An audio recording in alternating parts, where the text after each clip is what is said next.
Okay, as we hit the hour, let's go ahead and get started. First, I'd like to say good morning. Thank you for joining us for this next level webinar titled "Building an IT Productivity Culture: Six Key Enablers." Sorry, this webinar will be presented by Manor Mechanics' very own Eric Bloom. My name is Brian. I will be your MC for the event. What that means is that if you have any questions, please just feel free to put those in the chat box in the bottom right, so that way I can relay those to Eric so that he can get them answered accordingly. So as always, this webinar is presented by New Horizons Computer Learning Centers. We are a proven worldwide training provider with flexible learning solutions covering a broad spectrum of topics taught by industry-leading instructors. You can see just a few bullets there about New Horizons, our size, and our learning methods. With all that being said, I would like to go ahead and pass it over to Eric to begin his presentation. Hi, Brian. And first of all, Brian, thank you for engineering today's webinar, and to New Horizons in general.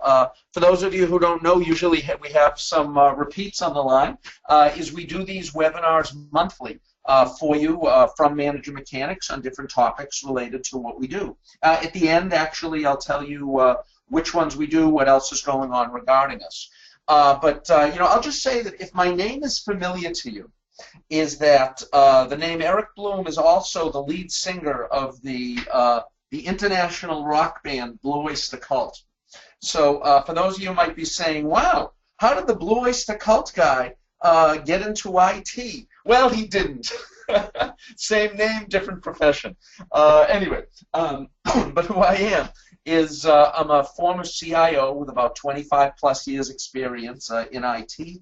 Started Manager Mechanics about 7 years ago. I can't believe it, and I'm very proud to say that I've been business partners with New Horizons for 5 or 6 of those years. A couple of things about me is that I have a new book coming out, Productivity Driven Success, which in fact is what this webinar is based on, one of those chapters, as you'll see in the next slide. I've written a couple of other books listed here. I also write for CIO.com. My column is called Driving IT Productivity. I've written for IT World. I'm a certified professional coach, and other things you've seen here.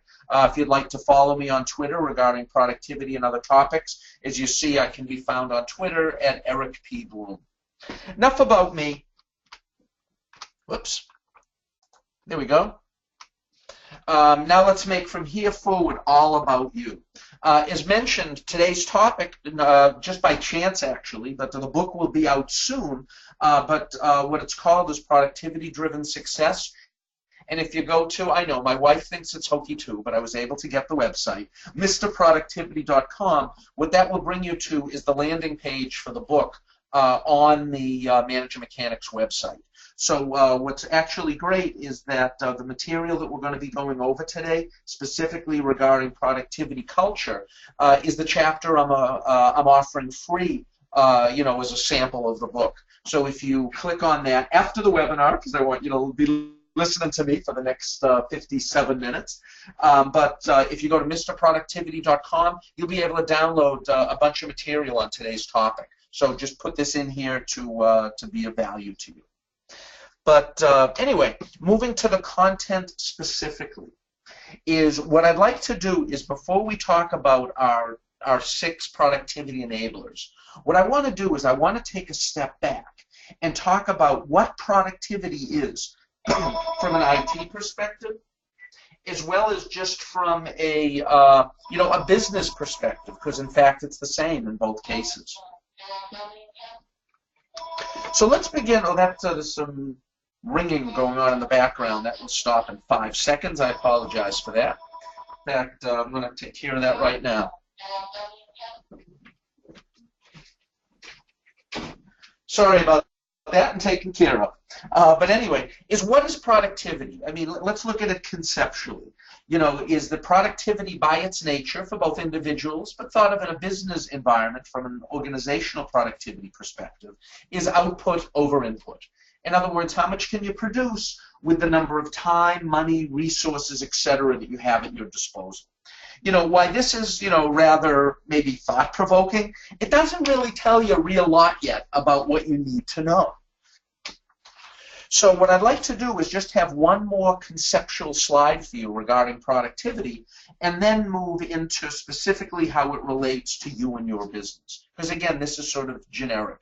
But what happens is that there's 5 ways that you can get it. I mean, think of the math. Is that when your output goes up, number one, your output goes up, but your input stays the same. So basically, you're doing more, you're creating more with the same level of expense. The other way is creating the same output, but with less input. An example of this is, it's a terrible example, but let's say a firm is having issues and they have a reduction in force. That would fall under number 2 because they're trying to get the same amount of sales with less people. Another example of this on a much more positive note is where you would improve a process. Or what you would do is you would negotiate with a vendor and get a lower price for the same access to the same cloud-based product. Same output, reduced input. Number 3 is where you're basically, this is ideal, where you bring the input down and the output up. Number 4 and 5 alludes to basically smaller movements in one direction that bring larger outputs or larger benefits on the other side. So now, whereas this is nice, it's conceptual, let's move now to really how this can help you within the business. This is it. Well, not it, but this is a big part of it, but still we'll move past this. What it is what are your inputs? When you run a project as a business analyst, as a project manager, as an IT manager, as a CIO, as someone in the sales department, as in anything, what are your inputs? You can't forget mental energy. That one is one that's often overlooked. But where you see it, rear its head occasionally is when companies say, you know what, we're going to outsource the help desk, or we're going to outsource the billing department, or things along that line. And the reason that management says they want to do it, certainly it could be from a cost perspective, but more important than that, generally speaking from the management perspective, is they say it's not our core competency. We're going to outsource this and let somebody else, we're going to pay somebody else to worry about it because we don't want the senior management team to spend their mental energy thinking about this when they should be thinking about ways to drive revenue and reduce overall costs and increase productivity and all this other stuff. So don't underestimate the importance of gaining the greatest advantage from the the mental energy of your staff. From there, it's work time. Save time. If it took you 5 hours to do something and due to some automated process or whatnot, you can do it in 3 hours. That's 2 hours of enhancement. We're going to talk a little bit more about that one, actually, when we move forward. It's something that could save money. It could use less resources. Resources are certainly used. That could be computer equipment, etc. And also risk is an input. Every time a decision is made to invest and move on something, what that does is that brings risk. So if all the inputs are on the left, what are the things that it can produce as shown on the right? Well, reduced work time makes you money. Frees up resources. It could be computers. It could be the delivery truck in front of the building, whatever that might be. Or it just increases quality. So that if you can produce the same amount of output with the same input, but you're providing a higher value product, whether that's improved documents, better business specifications, improved software, better widgets, all of that would be considered a productivity gain, just the increase of quality. Reducing risk, faster throughput. In other words, if you can get your project done, it takes you the same amount of physical time, but if you can get that done in 3 weeks instead of 5 weeks, that's a gain because you're getting something sooner. Another way is to enhance employee culture. Now that's interesting. Why is that an output of productivity? Why? Because when you have an enhanced employee culture, there's the ability for more innovation, reduced attrition, general increased productivity. There's a number of things that come from having, a happy staff. And also, of course, corporate growth. So I'm going to give you a minute to look at these and think of it from your organization perspective. Is that how are these specific ones used within your company? within your department. Certainly time, money, and resources are the most obvious. But how much time are you spending, or your team, on mental energy? And most specifically, what level of risk are you bringing to the equation? When looking at the output list, I'd rather you look at this from a different perspective and say, wow, how can I increase these outputs? How can I enhance our quality? How can I reduce the risk of what we're doing? I'll give you an example on reduced risk these days, particularly within the computer side of the house, and that's computer security. Computer security itself provides no direct business value in regard to increased output. What it does is it protects the assets. I mean, it's of enormous importance and of enormous value. But where that value comes from is in reduced risk, not increased work or things along that line.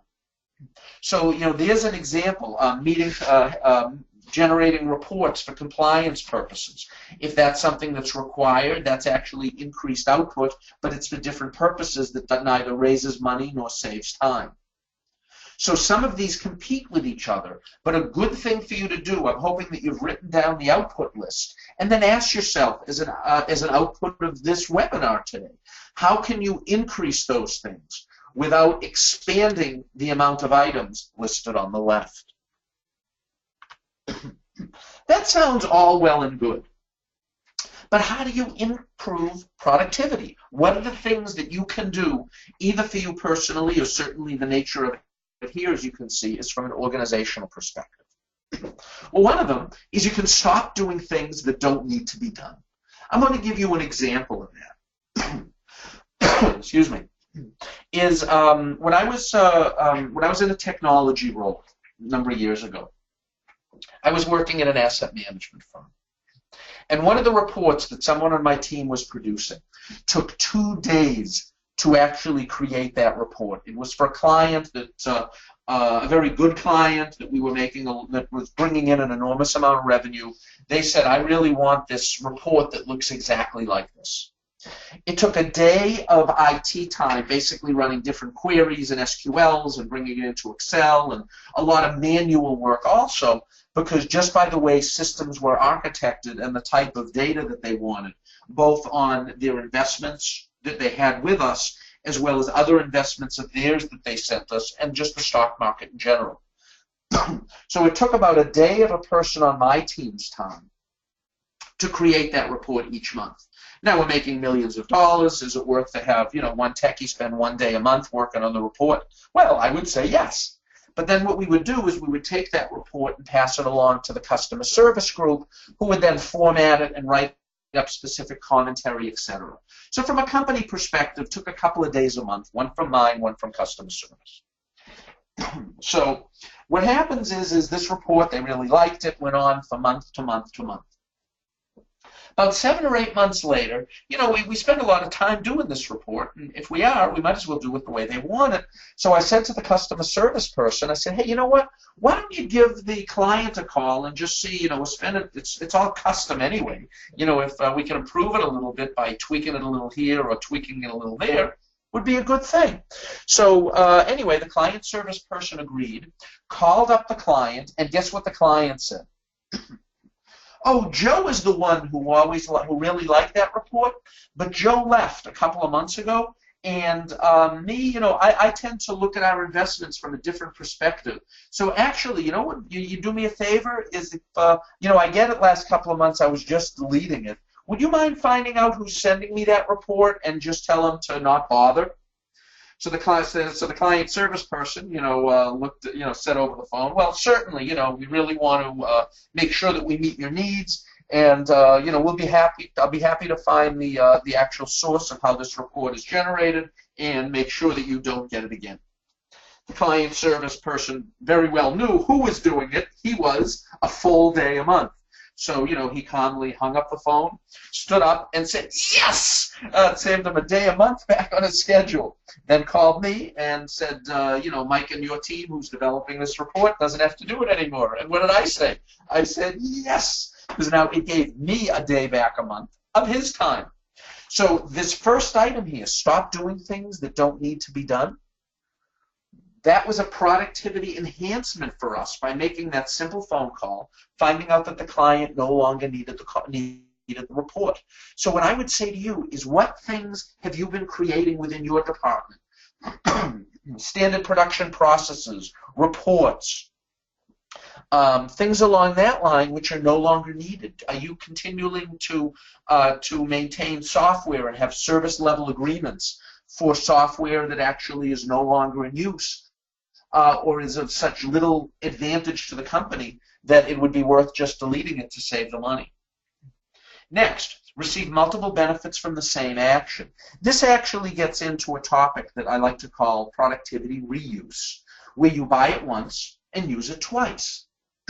Now, I'm going to use software as an example of this. I venture to say that there's probably at least a few of you, if you're in IT as a project manager or whatnot, using Microsoft Project. So let's say that as the company, what you did was you just bought a corporate license to. So Microsoft Project, being a great tool related to projects, might be of great value to people that are doing projects outside of IT. For example, the budgeting team getting ready for, in finance, getting ready to roll out the new budget process. Salary planning is months and months in the planning before we as managers sees it when it comes out of HR. Maybe it's a sales and marketing program. Actually, what's interesting about marketing is, like all our projects go from start to end. The way that they schedule marketing projects is from end to start. In other words, they want a delivery date of June 1. So to do that, what has to be done on May 1 and April 1 and February 1, etc., and they work it backwards.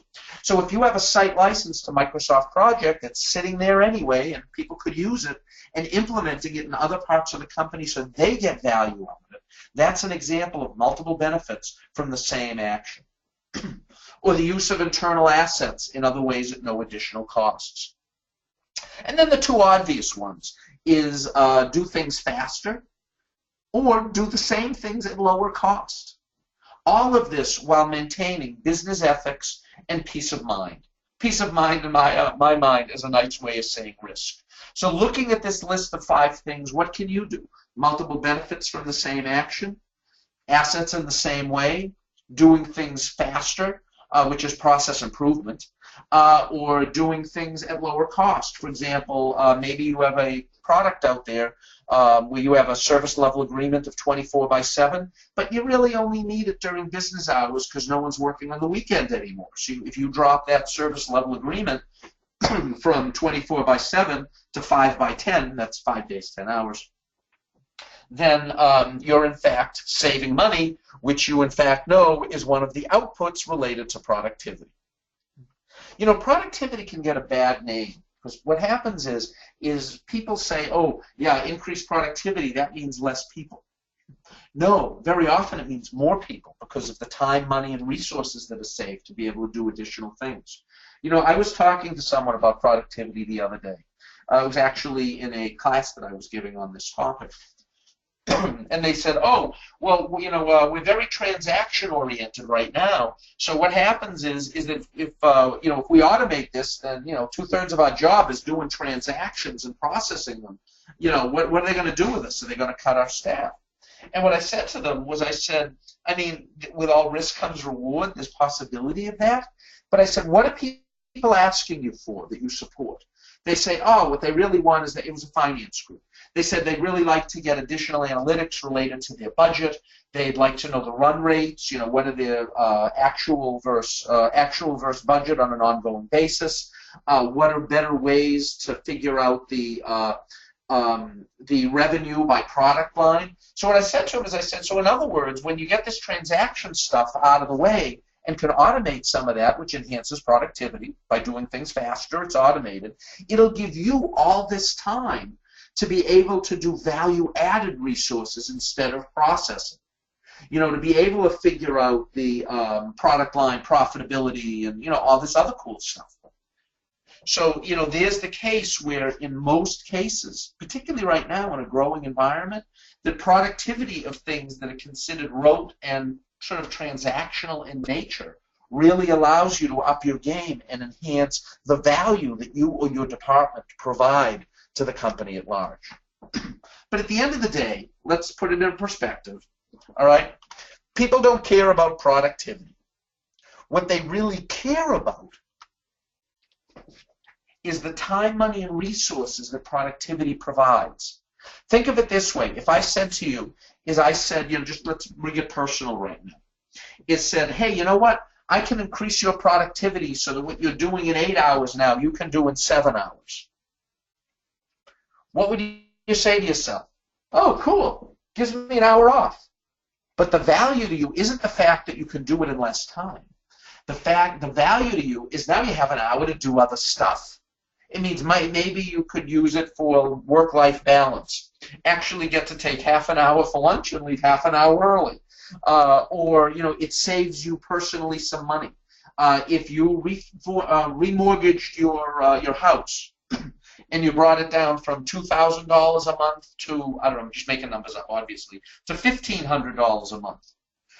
What is the value to you? Is the value to you is that when you physically write the check to send it to them, is that it's easier to write the number 1,500 than it is 2,000? No. The value to you is the money in refinancing isn't the fact that your mortgage is less. The value to you is the $500 a month that you can now use on other activities. From an organizational productivity perspective, that is key for you to understand. So, for example, here, what do people care about in a business perspective? One, the productivity of what's going on provides time, money, and resources to do lots of things. Well, what are those things that can be done? New business models could be created. In other words, take a company like Nike. Is that where they now have what they call wearables, basically, things that monitor your heart rate, all that kind of stuff. All right, resources were needed to create that. Also, competitive advantage. I'll give you an example of competitive advantage. I don't know if you've ever heard. There's a company that provides lots of products. It's a retailer at low cost. They have lots of stores. I don't know if you've ever heard of them. They're called Walmart. I'm going to tell you the productivity gain that they had that allowed them to keep prices low. I mean, certainly there's other things regarding volume purchases and all that. But the thing that really allowed them early in their business to drive down costs and gain the market share they did.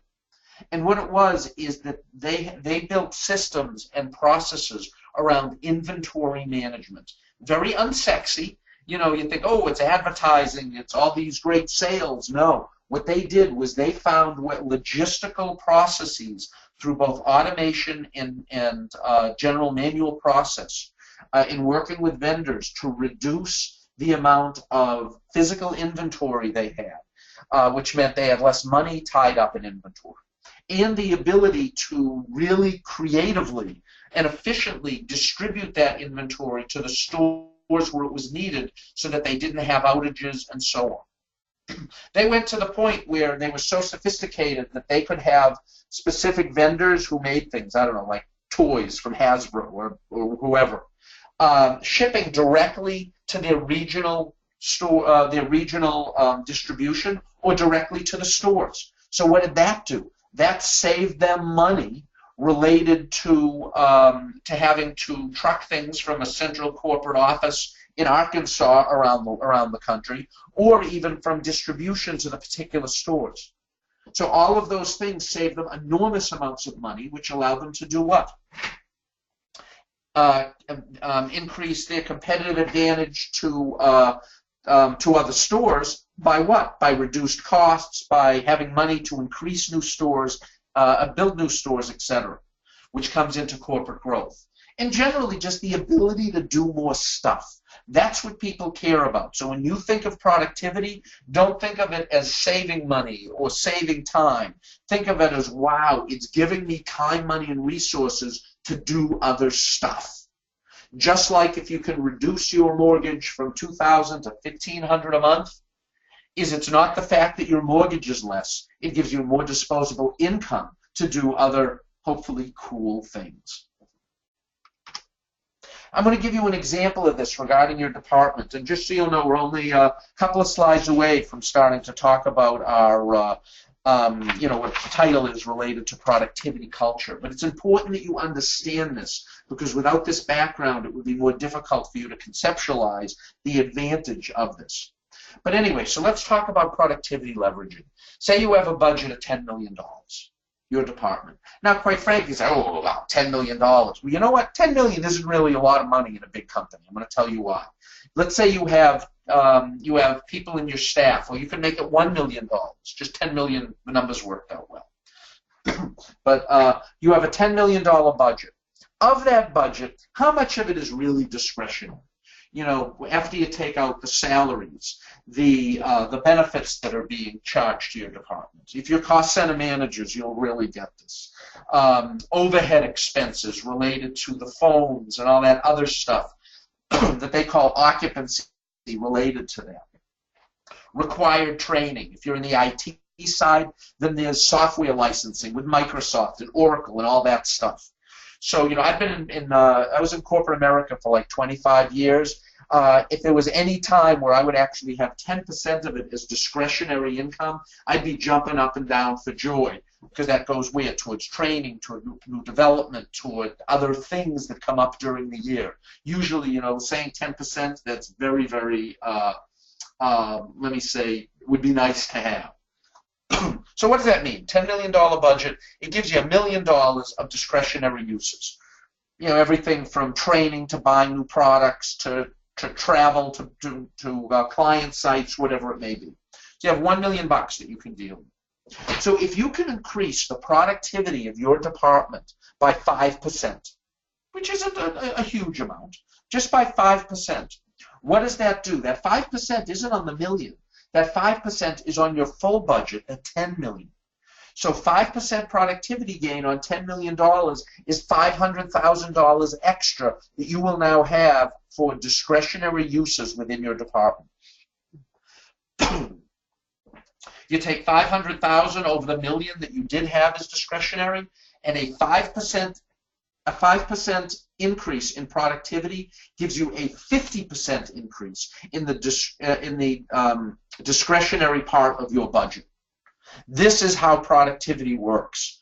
And then obviously that additional 50%, that 500,000, could be extra contractors to help you build things. It could be new software that you wanted to bring in to manage your department.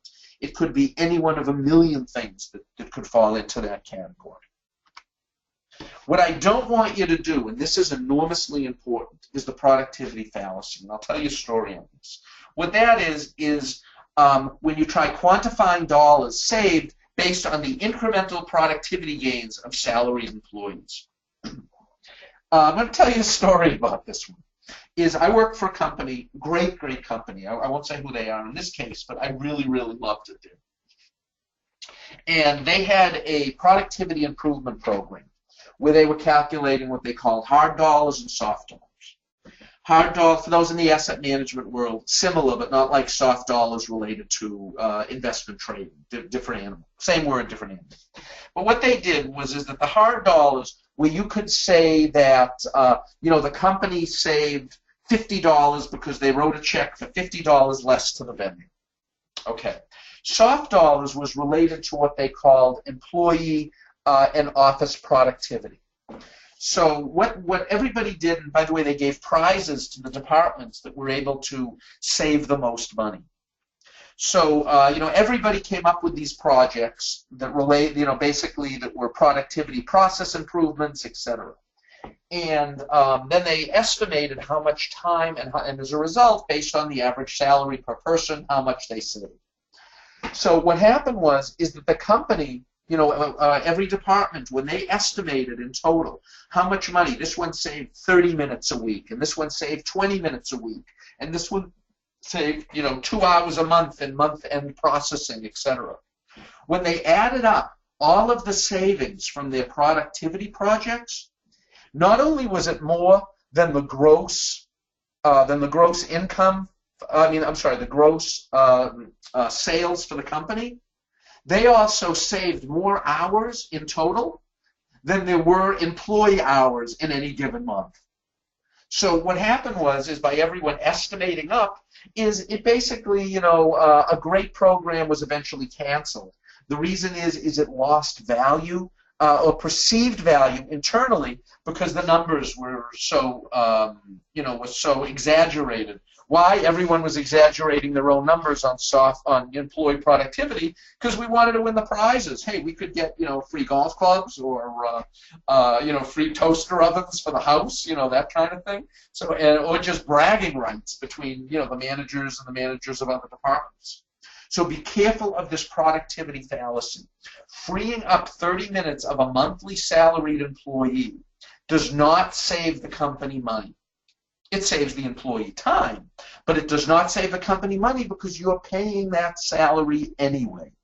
What it does do, though, is the time savings is only of value to the company if those savings can be quantified and, as it says here, directed to perform specific value-added activities. So from my perspective, let's say that I work for a company, and because my productivity has been increased, so if on Fridays I can leave at 4:30 instead of 5 o'clock because I saved half an hour of productivity. The question is that of value to the company? Well, maybe in an indirect way because leaving at 4:30 instead of 5 o'clock on a Friday, it's coming into the weekend. I can beat the traffic a little bit. So, there's some work-life balance value for me, which would make me a little bit happier and make me less likely to leave. So there is some value there. However, beyond that, is it providing any productivity enhancement to the company? No. If on any given Monday, because of productivity, instead of having 8 hours of work, now I have 6 hours of meaningful work to do. So I spend 2 hours emailing my friends on Facebook and playing World of Warcraft. Is that of value to the company? No. I would say that's detracted value for the company.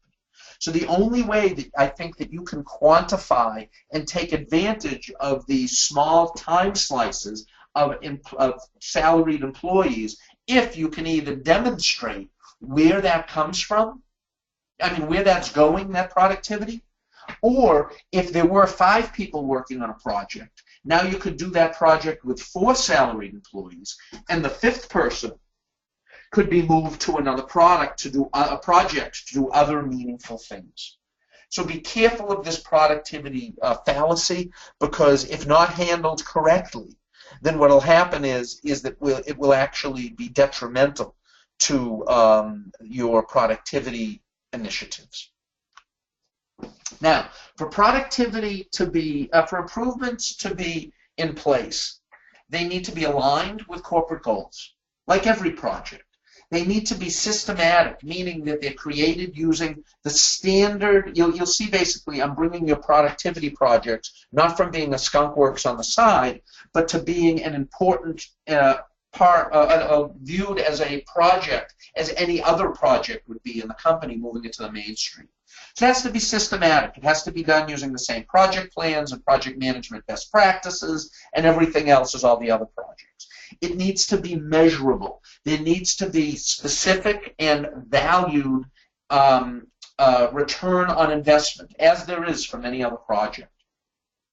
And ideally, if you can say where that was invested, if you can say, hey, we did do Project X with 5 people, through an improvement of process, now we have 4 people, so we've taken Joe off of that project, and now he's doing big data analytics for the sales department. That is a show of great productivity because it is measurable. And is it profitable? By providing the additional time, money, and resources that you can give back to the company, which we've previously spoke on. This is the key to you. It also has to be holistic in nature. By holistic, what I mean is you have to analyze all your different productivity options. This is now actually where we're pivoting into the into thinking of it from a cultural perspective. For it to be long-lasting, the productivity improvement must be holistic, meaning that it analyzes all the potential productivity options and places where you can improve. Because you can't boil the ocean. You can't say, all right, everybody everywhere start improving your productivity. It's where is it going to be? And where is it going to be based on ultimately, as shown here in the top one, aligned with your organizational corporate goals. It has to be selecting the mix that best fits, well, the organizational objectives. provides needed and real productivity gains. In other words, things that you can measure, where you can say, hey, here's the time, the time, money, and resources that we got out of this productivity effort, which is, in fact, its return on investment, and this is how we used it, showing the true company value. And, you know, it doesn't, and also that it doesn't cause productivity losses in other areas. I'm going to give you an example of that. How much time do you spend a day doing email? You could say, oh, well, oh, God, 3 hours a day. I can never get out of my office. It seems like all I can get done. Anybody relating to that? I know I can. 3 hours a day doing my darn email. So then what you do is that the company comes up with a policy that email can only be used for A, B, C, and D. And you know what? You cut your email down from 3 hours a day to 2 hours a day. Fantastic, an hour a day in productivity gain. However, now you have 2 extra meetings per day for 2 hours because you couldn't get things communicated during email. So a 1 hour reduction in email is costing you a 2 hour increase in meetings per day. So that's what I mean by side effects, and that's why you have to look at it all holistically to say how can you improve one thing without hurting another. And lastly, productivity reinvestment. What this is, in fact, I just wrote a column on this for in CIO.com by the same name. Productivity-driven reinvestment suggests or forces organizational efficiency by requiring future projects to be partially funded through the savings of current projects. So think of that great pet project you really want to get in this year. If your boss said to you, hey, I'll tell you what, you say, hey, boss, I want $50,000 to implement this project. If your boss to you said, all right, $50,000, I'll tell you what, I'll give you $45,000 for it, but you have to first raise the other $5,000 through productivity gains in other parts of your budget and processes. Is that going to give you a little impetus and motivation to increase the productivity of your department? I would say yes, if that $50,000 project was important to you. So therefore, the company which was going to spend $50 is only going to be spending $45, which increases the return on investment on it. But what it also does, it increases other processes. And it can do it in 3 ways. It can do 3 things for you. Is the first one said here, is that a portion of future projects that you want to save. The second one is it funds projects proposed after the budgets are finalized. In other words, let's say, well, right now, it is February, all right, and you say, oh, man, I just got the budget, and I can't believe I didn't include Project X in my budget this year.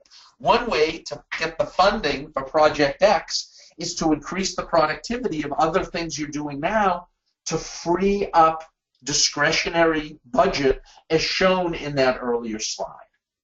And lastly, it's a way of funding more projects without increasing the overall budget. It's the equivalent of doing, no, I wouldn't say more with less, but more with the same. Dun, dun, dun, dun. That now brings us to what are the 6 factors of productivity culture. And we'll have a slide on each here. It's innovative mindset, management focus, and I won't read them all to you here, you can see them, but we're going to go through these one at a time.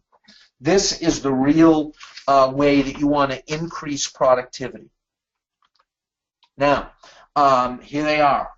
This is the set. I'll give you a second to look them down. Remember, by the way, if you want more information on these 6, you can go to www.mrproductivity.com, and that brings you to the landing page related to the book on the Managing Mechanics website, and you can download a free chapter. By the way, there's another free download that you can get there on, I'm going blank on it, 10-something or others that would be really good for you related to productivity.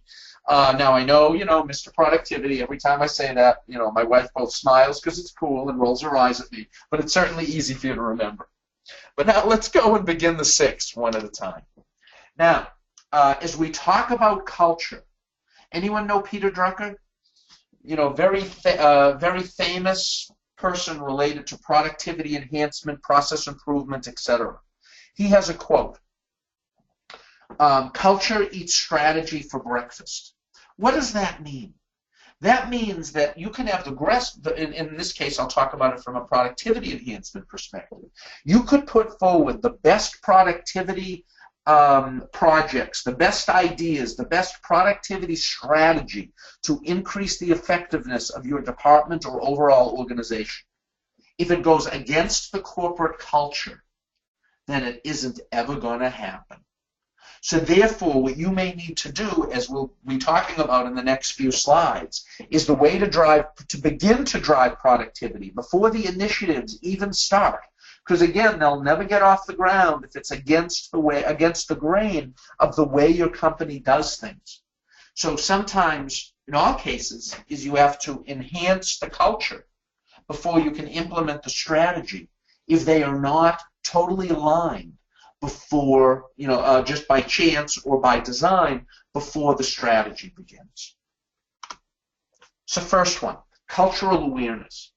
Cultural awareness is the ability, as it says here, to understand your organization's internal politics, idiosyncrasies, strengths, weaknesses, and most importantly, how it gets things done. Let's talk on that one for a moment. Are you familiar with the concept of emotional intelligence? Because, it's funny, it ties into this in a really interesting way under the cultural awareness.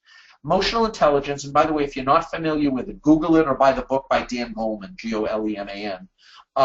But what it basically says is you have to have personal awareness. In other words, you have to understand yourself so you can manage yourself. And then particular to this, you need to have empathy for others, or I'll loosely call it here, organizational awareness. And then from there, it allows you to get things done and create relationships and relationship management to those around you, providing leadership, influence, etc. So the first thing you need to do to move toward a culture of allowing for productivity is to understand your culture. If your culture is very, very siloed and the majority of productivity gains can be reached through cross-department cooperation, you have to figure out ways to break the silos and bring people together before you're ever going to get those projects off the ground. Another thing you'll find regarding cultural awareness is what's called microcultures. The example I show here is that I would venture to say that the sales department, if you have been involved or worked with a sales department, is very different than the culture of the finance department or the IT department or the marketing department or manufacturing or engineering. By profession or by physical location, they all have their own separate product culture internally, which means is that as you roll your productivity projects out to each of these areas, not only do you have to understand the overall company culture, but you have to understand it from the specific constituency in that department, because what might work great for sales may not work at all in finance or vice versa. Next is an innovation mindset. What you'll see on these next two slides is there are 10 questions that you can that you should be asking regarding helping to drive and assess your innovative mindset. First, how are other industries using technologies that my company currently owns? In other words, what do you have once? Remember the initial discussion of how productivity. How can you increase productivity? One of them is use the same thing twice, have one asset and use it in two ways. That's what number one says. What technologies are my competitors using that are giving them a competitive edge against my company? How can I combine two or more technologies that my company owns to solve business problems in creative new ways? Remember, one definition of innovation, which in fact drives productivity, is in fact seeing what you have, using it in any of the other ways that we've talked about to increase efficiency or productivity itself. Open source software, and then the last one, if budget was not an issue, what could you do to improve or enhance the technical environment or the processes internally? And then, how could you do it less expensively? You may say, oh boy, we'd love to increase this process, but it'd never work. I mean, we'd need $1 million to do it. So can you get 80% of the way there for $100 grand? If so, then, sort of the 80-20 rule there. It could be a big advantage to you to at least move forward a little bit. Next questions. By the way, these are included in that downloaded, this list of 10 questions. Questions 6 through 10. Are there any business processes that could be done more efficiently? What technologies are you currently using that could be phased out, or processes that you're performing that could be phased out just to save money? How can I personally help foster innovation, an innovation culture within my company? What can you do personally? Can you get started with it today? Measurements. We've talked about measurements from a number of perspectives. Improved quality, shorter timelines, saved time, money, and resources for reuse. How can you measure things? Measurement is enormously important from that regard. And if I knew I would not fail, what innovations would I try to implement in my company today? So remove the risk, and conceptually, and just say, what could you do? Next, you need management support on this, like you need management support on all related projects. At the end of the day, if your productivity projects or any projects, if they're not favored by senior management, even if you get the initial funding to be able to implement the project, what will happen is funding will eventually dry up because they'll be moved to things that are thought of as more important from a business perspective, or the culture isn't in place. To be able to make the gains, you improve a process, but if they say, oh, all right, it's improved, and people try it for a couple of weeks and say, you know what, I like doing it the old way, and then just go back, all your time was wasted. So management support is so important in that regard, because without their support, again, even if you get funding, then what will happen is it will never, it'll never take hold. Next, employee communication. All right, here it is. Productivity enhancements are a form of change, and change must be communicated. To do that, there's a number of things you have to do. First, you have to be clear in your own mind what you want to say. You have to have a consistent message over time. Well, why are we changing it? For this reason. Why did you say we're changing it? For that reason. Why did you say we're changing it? Let me see, for this reason. And people start wondering your motives and then saying, hey, he's told me about 8 different reasons we're doing this. I wonder what the real one is. And then people start to worry. Be aware of your various audiences. Excuse me, the microcultures that I've talked about before. Getting the sales department excited about increasing productivity would probably be related to increased commissions and higher personal sales for them. In the finance department, it might be related to better ways to close the monthly books. So you have to understand your audience as you roll these out, or how things are communicated. Explain the rationale behind it in ways that people can understand it. And quite frankly, when you roll those out, the human dimension, telling it through stories or through people as opposed to statistical facts, is much more resonant with people, resonates much more. And you have general passion in wanting to do this. Is that one advantage I believe I have, or people have told me, and I believe it to be the case, is I love what I do. I don't know if you can tell that by my webinar to you today, but what happens is when people are passionate about what they're doing, other people want to follow along. They want to be involved. They want to have that feeling of commitment to what's being done. Next. Organizational learning, or self, I should say, in organization. What happens is personal learning, what it does for you, it greatly enhances your ability to think outside the box. You should be a student of what you do, a student of your industry, a student of your profession, because it helps you grow. What it also does then is that enhanced knowledge about, like, for example, if you're working in an accounting department and you're using the Oracle financials, you should find out what SAP is doing with their financials. Why? Because they may have a couple of cool ideas that you could then implement or develop as a custom component related to your Oracle financials. If you're in human resources, what are they doing in other industries that may make a big difference on the morale or compensation or potential benefits or whatever related to reduced attrition in your industry? So that when you combine this enhanced knowledge with just personal cleverness, that's where the real power comes in being able to innovate in a way that does increase efficiency. So organizational learning is dependent on, first of all, management focus on talent development.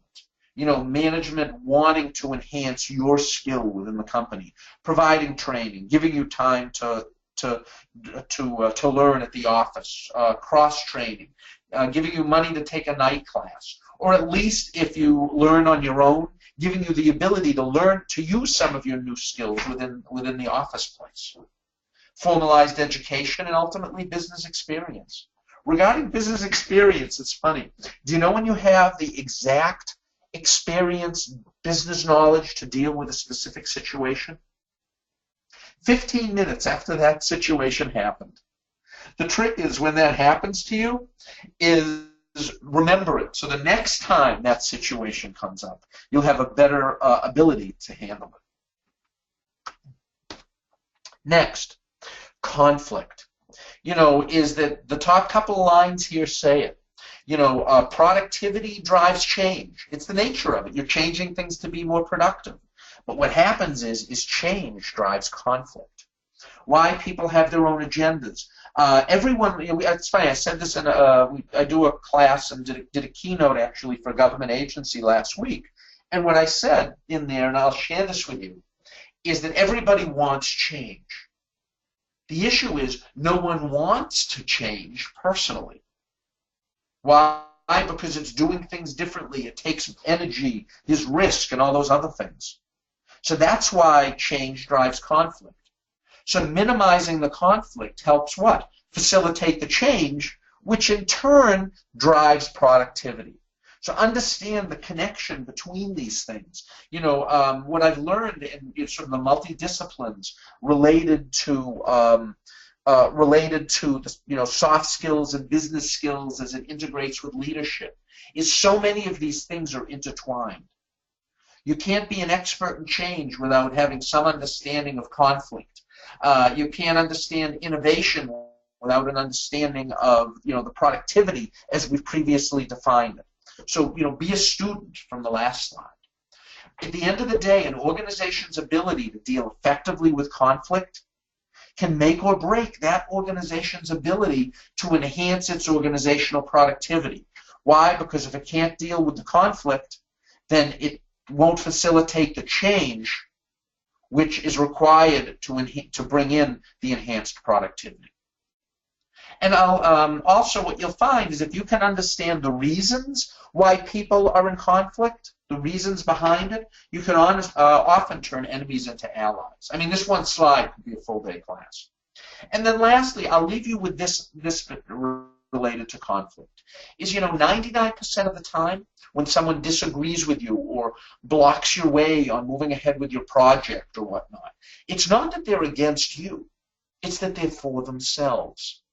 And if you can understand why they're doing what they're doing is for themselves, then as shown in the item right above it, if you can understand, that gives you the understanding for the reason for their objections, and you can present it to them differently, slightly change your message, or slightly change what's being done, so they will perceive it to be to their advantage as opposed to their detriment. I'd like to leave you with one last thought. What happens is this is what I like to call, well, obviously, the productivity pyramid. Starts with goal alignment. From there, the holistic mindset that we talked about. And then the third, which was the nature of today's webinar, which is a supportive culture. Those are the three things that are required to have your organization organizationally grounded to really begin to enhance productivity. From there, that's done, you have two systematic components. The first is amplification. What that is that, in our case, what it is we have 8 steps related to, or 8 different types of productivity improvement. Things like knowledge transfer, meeting enhancements, reuse of assets, various of the things that we mentioned today, and then, of course, measurement. Measurement is assessing the time, value, and money that you gain through productivity to bring you to step 6 is to reinvest them in other things. And then, like all projects, like all good companies, what they do is that they implement things in once, and then they learn from it and see how they can do it again and again and again. So if you can do this effectively with your first productivity enhancement related project, and learn from each of these first 6 steps shown here. Again, number 3, the one we concentrated on more heavily today, and reiterate. And what it will do is it will give you build momentum of success in your company to have a continual program of productivity improvement, not just a single instance. From here, what I'd like to do is I'd like to thank you for being with us for an hour. I hope it's been of value to you, and tell you some stuff coming up. As promised, we do one of these free webinars monthly. Next month is, now that you know about productivity, how do you foster IT innovation within your organization? We also have 2 one-day classes coming up. One of them is next Monday on governance. Governance and oversight as it relates to cloud, big data, and data quality. And then on March 22nd, managing virtual teams. It's a full-day class talking about, well, culture, which we're talking about today, different processes, how to effectively run virtual meetings. Number of things related to that. That'll be a great class. They both have people in them already. If you're going to sign up, I would do it soon, given the fact that I would hate for it to fill on you. Also, on a monthly basis, what we do is a 3-day certification boot camp. The 10 topics listed here, where this is the February one starting, I guess that's next Tuesday, but we'll also be doing one the end of March. And what it is it's in-depth content on these 10 topics shown here, followed with an exam included in the price of the class to become certified as as an IT management and leadership professional. So what I'd like to do is I'd like to open it up to any questions that Brian may have seen over time, as well as questions on the classes coming up. Beyond that, I hope to see you next month in the free one, or potentially in one of our paid classes, and turn it over to Brian and as a thank you. Brian, it's all yours. No, thank you, Eric. We really do appreciate you taking your time to present that for us. It's absolutely fantastic as usual. If anybody has any questions, please feel free to throw those in the question or chat box. We'll hold on for just another minute or so to see if anything comes in. And if not, everyone, thank you for taking time to join us. And we appreciate you attending as well. And like Eric said, please keep an eye open for some of the courses coming up and other webinars that are there. We provide to you for free use to learn a little bit. So thank you, everyone. And Eric, I don't see any questions come in, so we'll go ahead and call it an end. But if anything does come in via email, I will go ahead and make sure to forward those over to you so we can get them answered.